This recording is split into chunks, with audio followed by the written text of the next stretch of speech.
It's another day and we're on the mountain working. That's what we've been doing for 60 days in a row now on this job, and we've documented every single day how we've built every step of this house and what it was like to do it. I mean, there's been a camera angle inside and out of every piece of this thing. Yeah, it's pretty crazy. Seriously. Actually, thinking back on it. So in case you missed it, that's what we're doing here.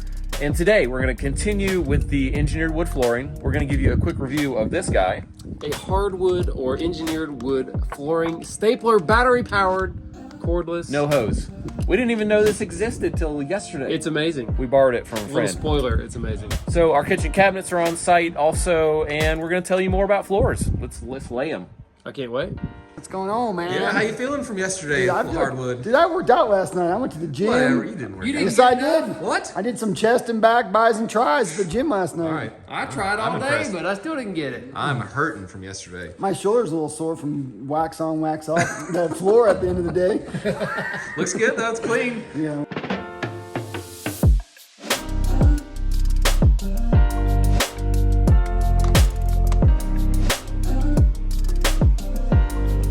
Today we're going to break up into two teams doing this flooring. That means we need our second set of pneumatic tools, and we're going to be using a new tool, this Hulk Air Compressor from Northern Tool and Equipment. This thing has silent air technology. Whatever that means, it's quiet, it's less than 40 decibels, and it has two regulator adjustments, so somebody can be shooting on 100 PSI while someone else is shooting on 40 if you want. So thank you to Northern Tool and Equipment, and we can't wait to have the air compressor sound out of the background of all of our videos.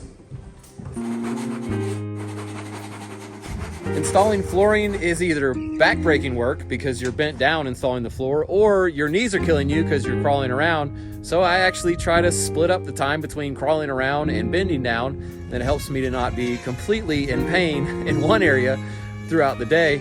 I do remember the first time I saw someone else install a hardwood floor, and after working for a few hours, they just laid on the floor on their back and just groaned like they were dying. And I thought, man, I hope I never have to do that. But here we are 20 years later, still doing it for ourselves, and you just get used to, doing different types of work.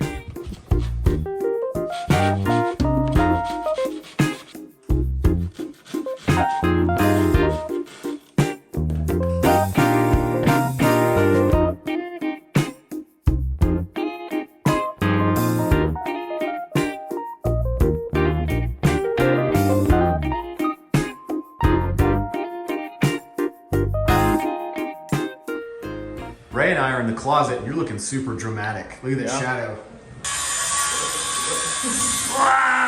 We're gonna put the floor down. I want to point out something awesome. Ray's got this lanyard, I would call it rag. What do you got on this thing, buddy? Just some thinner, to keep the glue off your fingers. Yeah, so you're ready. Yesterday, it was such a mess. It was terrible. I'm pretty sure I lost a few layers of skin. Yeah. Another thing happening today on the mountain is that the septic system's going in, and more specifically, the drain lines, the drain field. And that's way down the hill. I'm gonna walk down and see if I can get you a little look at that. Actually, haven't been down here much. That's a different view. So the septic tank is right up there. They're gonna come down the mountain with these 4-inch PVC lines, and that's a gutter. What is that? All right, that's a gutter. These are 4-inch PVC.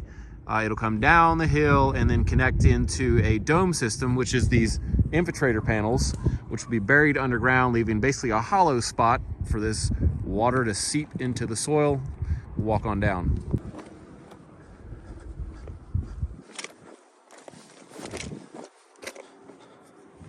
Here's the end of the first line, and it's already buried, and then it'll go from there down the hill to this line. Whoa. And there it is. That's what septic field looks like with these type of panels.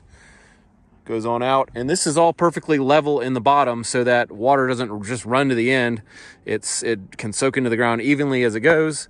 There's 300 feet of this stuff for a 5-bedroom septic system in this type of soil, which is one of the biggest ones we've ever had put in. For those of you wondering how we enjoyed this 18 gauge DeWalt flooring stapler that's cordless, runs on a battery, I'll tell you. My overall impression is that being able to staple down flooring without dragging around an air hose is mind-blowingly better.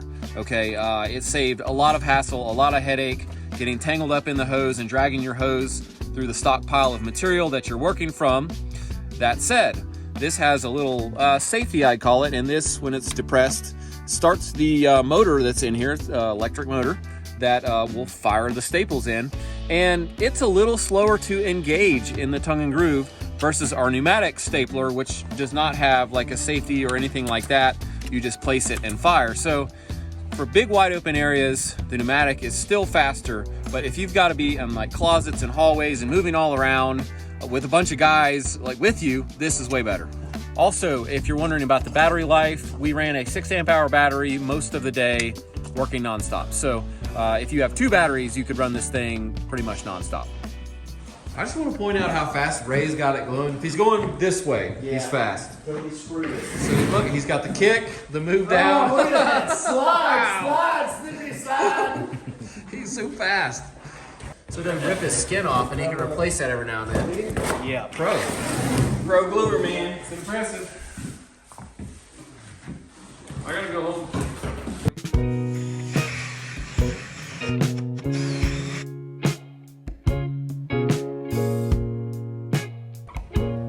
A couple of details about this flooring is that we're trying to just randomly stagger the butt joints, and I think that looks the best. I've seen some people install flooring where they try to line the joints up like every other or every third row, like on decking, but since we're on a solid subfloor, we don't have to do that, and I think completely random, to me, just looks the best. We're also trying to keep a minimum of 1 foot distance between butt joints on rows that touch each other, and that helps keep the rows straighter as well as looking better. Lastly, you'll notice we're actually running this wood directly to the firebox. There's no non-combustible hearth here, and I just want to make a note of this, that you need to check your specifications of your own firebox before you do this. Any wood-burning fireplace and some gas logs do require a non-combustible hearth out some distance from the firebox. We actually called the company that made the firebox and the company that sold us the firebox, checked with both of them, and we were cleared to use wood flooring right up to the front of this thing. On the topic of floors, solid hardwood versus engineered, why don't you want to use super wide, regular, solid hardwood on a house? Well, wood expands and contracts, especially in the width. Yes. Not so much in the length. Right. So when you get a wide board, you put it in, you get to wintertime, it gets dry, the board shrinks, you got gaps. Yep. And so if you have a wide board, you see more gapping because you have less spaces and less fasteners per width of floor. I would say a 12-inch wide board could shrink 1/4 inch. Yep. And if you used, say 3 4-inch wide boards, that 1/4 inch shrinkage would be spread out between 3 or 4 different gaps. Be divided. Instead of 1. You know, the tongue in the groove is only 1/4 inch deep. So if it shrinks by that much, and it could, I've seen them do that, well, then your tongue and groove just came out. Yeah. So it can look very bad if the humidity and temperature in your house changes a lot. Yeah. If you're in an absolutely sealed environment, it could be okay. It might not change. Yeah. So slim chance. That's why. Now, old timers had this figured out. They weren't worried about the look, like the wide plank. They wanted their floor to be good and function, and that's why they used inch-wide planks of flooring in a lot of cases, and the most like 2-inch wide. Yeah. If you look at old schools or gymnasiums or houses, they're not wide plank floors, they're narrow, and that actually gives you a better performing floor as far as expansion and contraction goes. Yeah, this wide plank thing is a new modern craze. Yeah. It's not an old timer thing for sure. That's right. And so it's possible though with the engineered, because the engineered wood has multiple layers of plywood that have alternating grain directions, so it doesn't expand and contract as much. That's basically all there is to it. Man, somebody stepped right in the was it you? It was me. It's a good chance to show off the TrueWorks socks. Oh yeah, TrueWorks socks. Those are nice socks, aren't they? They are. I like them. I mean, They're seriously, so comfy. I've never had nicer socks, Yeah. honestly. There's a link in the description, of course. Here we go. Get a pair of socks. So we had a nail just hook in and hook back out. That happens every now and then. I'm not sure why. Time to pull it. We gotta pull it.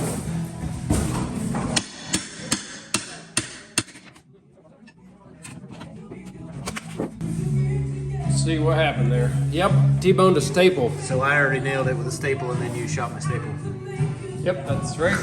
That's like Robin Hood stuff right What there. happened? It happened to me. Now that the floors are laid in this living room area, we need to swap and start laying floors in the kitchen area, but that's where we set all the cabinets this morning. So we've got to move all of that onto our floor that's finished, clean everything up, and then we can floor there. And that's a pretty common process as you're laying floor, shuffling a bunch of stuff around so that you can actually do your job that day.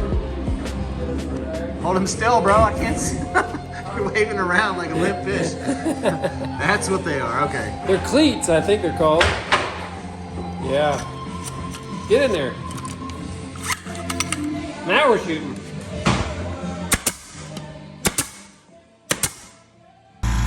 That's how loud the compressor is. Pretty Dude, quiet. I love it's it. like 10 times quieter than our other one. It purrs like a kitten, man. Okay. Yeah. Get all your money boot prints off of it. Seems to be the same boot style on each one. We're calling it quits for today. We've run out of glue. And we're tired, so that's another thing. We got almost all the wood put down except for about 300 square feet of it. We did some math. We have enough to finish. Out of 1,500. Yep, so we're almost done, thankfully. So we don't have glue for tomorrow, so we're probably going to hit the kitchen cabinets assembly. Get that done, ready to go in so we can get templated for the granite and get that going, because that's always a snag at the end of the project from what I remember. Yeah, sure. Thanks for building with us today. We'll see you next time.